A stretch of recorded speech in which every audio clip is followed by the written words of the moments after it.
او بقی پاتې شو چې دا کم مولیان خبرې کوي ګوره یاد وساته یو هغه بې علمه شیخان دي چې د نت دپاره مولیان شوي دي او پټکي والی دي هغوی خو زه سره جواب نه کوم هغه خو ټوله دنیا پیژني او بقی پاتې شو د بعضې هغه خلک چې هغه د دې ملک نه دي زمونږ په ملک کې اوسیږي د سړي په شان دی اوسیږي حکومت تم دا وایم زمونږ په داخلي چارو کې دی ګوتې نه وهي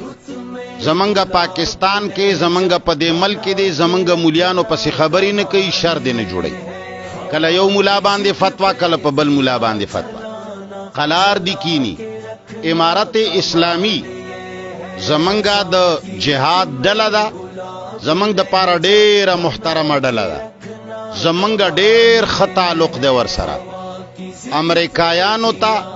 کفارو ته عیسایانو ته د الله په مدد باندې د امارت اسلامی مجاهدینو لارو خودله بلکې لارې ته خطا کړې ده منګه په هر لحاظ مرسته کوو او مشرانو سره زما ښه تعلق دی زما دا خبر دی د امارت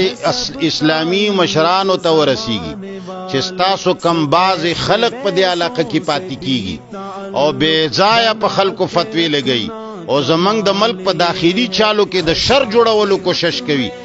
امارت اسلامی ولا زمارونه دي مشرانو ته زما اول سلام نه پس دا خلق قلار کی دا خلق دی په یو ځای کې نوي کني زه د پاکستان حکومت تم دا وایم زه به بیا راپاسم لکه څنګه چې د پیر د سیف الرحمن د ایستلو مې مطالبه کړې وه بیا به زه د دغه بې خولې او د پوچو خلکو د ایستو مطالبه کوم که دوی ما نه دې ځای کې بیا وخت تیر که که نه بیا به ګورنمنټ دا نه وایي چې تا ولې دغسې دا خلکو ته واګي واچوي دا د زمونږ کله وایي چې دا جمهوریت دی او دا سیکو پر دی او دا هغه سیکو پر دی تا زمونږ په ملک کې څه کار دی خپل وخت تېروه ښه وخت تېروه ستا مشران چې کم دي زمونږ مشران دي زمونږ دپاره عزتمند دي ته هم زمونږ دپاره عزتمند یې خو داسې خو نه چې ته مونږ کافروې قرار کښېنه پوچه خوله مه خوځوه کنځلې مه کوه سپکې سپورې مه وایه مسلمانان ماخته کوه او بقي دا غیر چاپیر چې بعضې خلکو خبرې کړي دي عوامو په مخ کې ځنه خبرې مه کوئ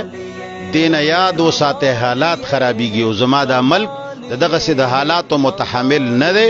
نور دا حالات مه خرابوئ کنی په دې ملک کې مجاهدین موحدین دومره خلق الحمدلله موږ لرو که بیا موږ یو ځل اعلان وکړو چې ته داسې بیا به خفه وې ته خو اوس ډېر وایي چې ګستاخ ته پلنکی دی خو خلق ستا خلق هم زمونږ خلق دي هغه هم موږ پیژني تا سره چې نږدې کیني هغه هم موږ پیژني خلکو ته پته ده چې که چېرې دا ګستاخ وی نو دا ملا صاحب به خپله ورغلی وی یا به غازي شوی وی یا به شهید شوی لکه بله ورځ مې ته کومه خبره کړې ده اوس هم درته وایم ملا صاحب که ستا دا خیال وي چې دی کافر دی نو ته ولې دا جهاد د جنت بل چاله ورکوي خو غلی راشه که زه دې مړ کم ته به غازي شي او که ته مړ شي ته به شهید شي شیطانیانې مه جوړوئ لہذا زه درخواست کوم تمام موحدینو ته چې دا خبره کلکه ونیسئ دا زده کئ دا الله توحید کلک ونیسئ منګه انشاءالله العزیز اوس هم دا خبره کوو چې تمام انبیا د الله بندگان دي د الله منون کی دي منګه تمام انبیاء احترام کوو د الله د وجې نه کوو دا څومره کتابونه چې منو د الله د حکم د وجې نه منو مور ته چې مور وایو د الله د حکم د وجې نه نور د رسول الله صلی الله علیه وسلم ګستاخي سوچ موږ نشو کوی چې څوک وایي دغه ګستاخ دي او بقي پاتې شوه دا خبره چې مسلمانان وروڼه دي مهرباني وکړي دا شی د دنیا ته ورسوي یا الله چې څوک زمونږ ملګري دي څوک موحدین دي دنیا او آخرت ښایسته کا چې څوک شر جوړوي ربه د هغوی د شر نه موږ آزاد کا یا الله زمونږ دا ملک د شر نه وساته یا الله چې څوک بې دینه جوړېدل غواړي یا بل ته بې دینه وایي یا الله هدایت ورته وکړه کني زمونږ د ملک نه ورک